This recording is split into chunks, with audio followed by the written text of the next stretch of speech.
السلام علیکم viewers, learn with Amna channel میں آپ کو بہت خوش آمدید۔ آج کا جو میرا ٹاپک ہے وہ ہے حضرت ابراہیم علیہ السلام کی حالات زندگی۔ حضرت ابراہیم علیہ السلام کے والد کا کیا نام تھا، حضرت ابراہیم علیہ السلام کی والدہ کا کیا نام تھا، حضرت ابراہیم علیہ السلام کے بہن بھائیوں کے اور آپ کے بیٹے اور بیٹیوں کے کیا نام تھے، آئے مکمل تفصیل جانتے ہیں اس ویڈیو میں۔ لیکن اس سے پہلے اگر آپ میرے چینل میں نئے ہیں تو میرے چینل کو سبسکرائب کیجئے اور ویڈیو کو لائک کیجئے۔ چلے اب چلتے ہیں اپنے سوالات کی جانب۔ حضرت ابراہیم علیہ السلام کب پیدا ہوئے؟ جی تو اس کا جواب ہے حضرت ابراہیم علیہ السلام 2160 قبل مسیح میں پیدا ہوئے۔ حضرت ابراہیم علیہ السلام کے والد کا کیا نام تھا؟ جی تو اس کا جواب ہے حضرت ابراہیم علیہ السلام کے والد کا نام آزر تھا۔ حضرت ابراہیم علیہ السلام کی والدہ کا کیا نام تھا؟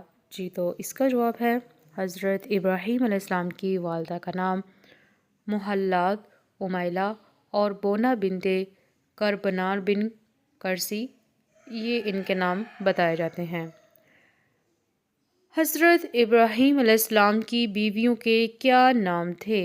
جی تو حضرت ابراہیم علیہ السلام کی بیویوں کے کیا نام تھے، اس کا جواب ہے حضرت ہاجرہ، حضرت سارہ، حضرت کتورہ، یہ آپ کی بیویوں کے نام تھے۔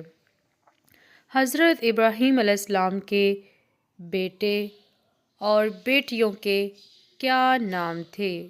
جی تو اس کا جواب ہے حضرت ابراہیم علیہ السلام کے جو بیٹے تھے ان کا نام حضرت اسماعیل علیہ السلام، جو زوجہ حضرت ہاجرہ سے پیدا ہوئے تھے،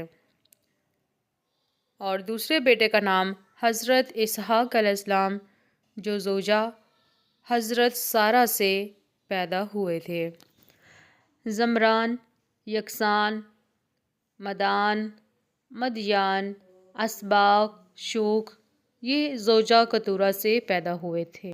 جی تو اسی طرح مزید اسلامی معلومات کے لیے لرن ود آمنہ چینل کو سبسکرائب کیجئے اور ویڈیو کو لائک کیجئے تاکہ آپ تک ہماری ویڈیو بآسانی سے پہنچ سکے۔ شکریہ۔